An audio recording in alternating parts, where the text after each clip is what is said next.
दंपति वचन परम प्रिय लागे, मृदुल विनीत प्रेम रस पागे। भगत बचल प्रभु कृपा निदाना, विश्वास प्रगटे भगवाना। राजा रानी के कोमल विनय युक्त और प्रेम रस में पगे हुए वचन भगवान को बहुत ही प्रिय लगे। भक्त वत्सल कृपा निदान संपूर्ण विश्व के निवास स्थान या समस्त विश्व में व्यापक सर्वसमर्थ भगवान प्रकट हो गए। नील सरोवर अनील मणि, नील नीरधर श्याम, रामा नील नीरधर श्याम। लाजहि तन शोभा निरखी, कोटि कोटि सत काम कह गए। कृष्ण मुरारी भजन कर राधा प्यारी। भगवान के नीले कमल, नीलमणि और नीले जल युक्त मेघ के समान कोमल प्रकाश में और सरस श्याम वर्ण चिन्मय शरीर की शोभा देखकर करोड़ों कामदेव भी लजा जाते हैं। शरद मयांक बदन छवि शिवा, चारु कपोल चिबुक दर ग्रीवा। अधर अरुण रधु सुंदर नासा, विधु करनी कर विनींदक हासा। उनका मुख शरद पूर्णिमा के चंद्रमा के समान छवि की सीमा स्वरूप था। गाल और ठोड़ी बहुत सुंदर थे।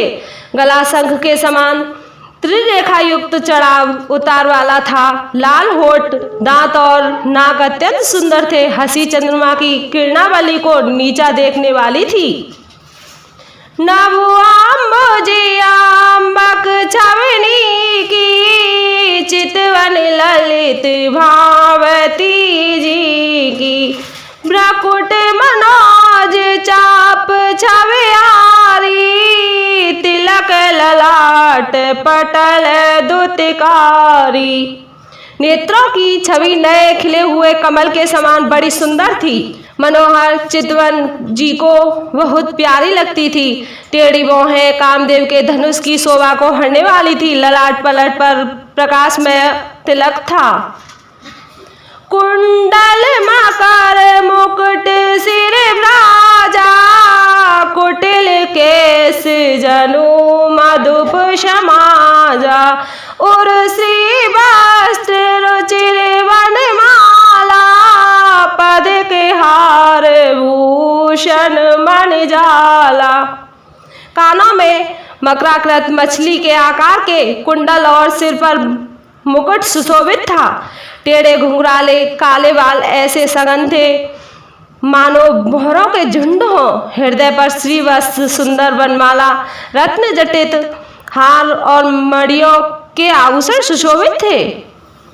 केहरी कांधर चारु जनेऊ, बाहु विभूषण सुंदर तेहु। कर कर सरिस सुभग भुज दंडा, कटनी संग कर सर का दंडा।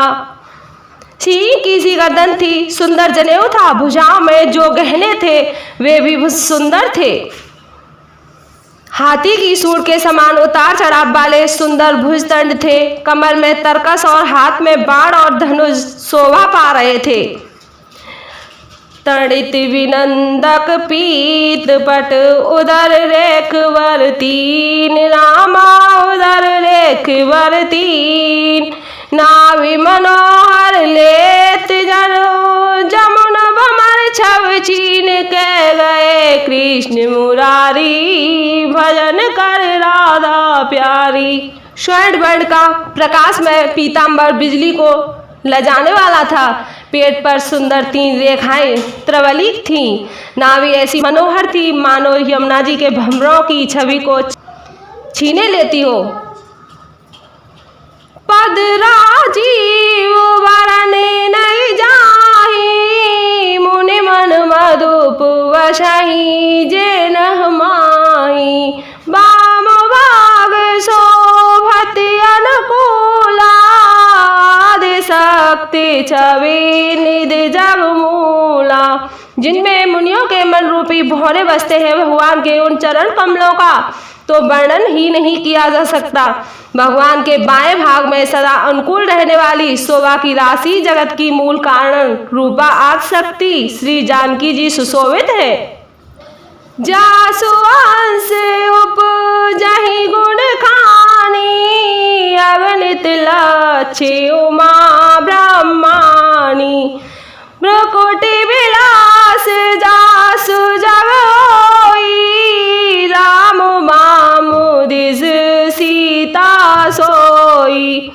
जिनके अंश में गुणों की खान अगणित लक्ष्मी पार्वती और ब्रह्माणी त्रिदेवी की शक्तियां उत्पन्न होती हैं तथा जिनकी मोह के इशारे से ही जगत की रचना हो जाती है वही भगवान की स्वरूप शक्ति श्री सीता जी श्री रामचंद्र जी की बाईं ओर स्थित है।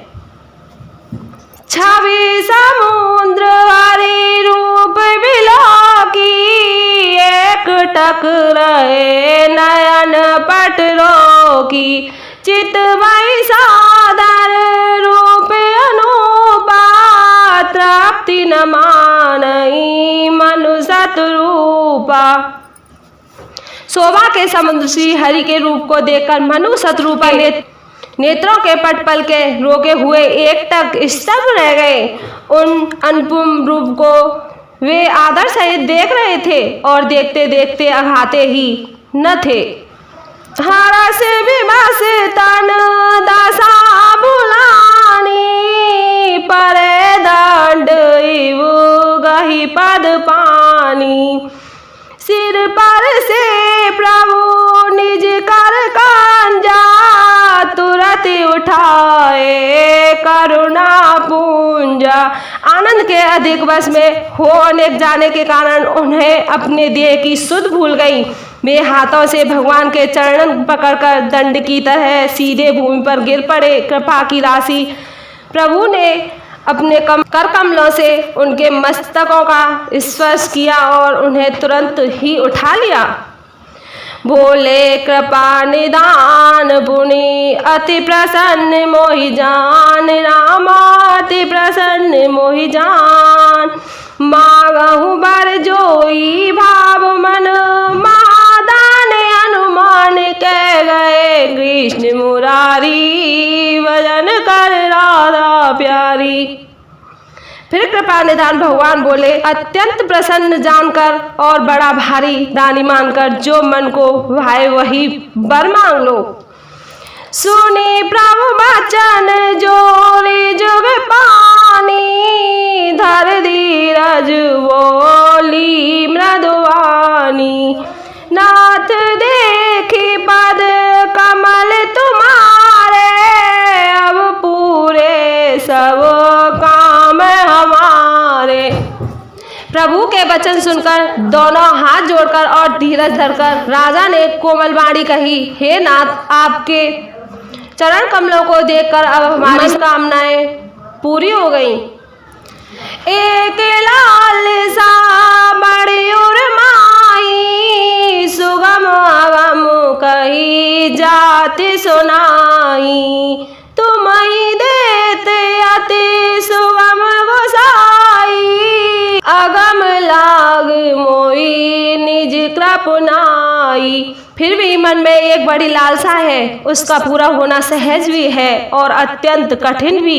इसी से उसे कहते नहीं बनता हे स्वामी आपके लिए तो उसका पूरा करना बहुत सहज है पर मुझे अपनी कृपणता दीनता के कारण वह अत्यंत कठिन मालूम होता है।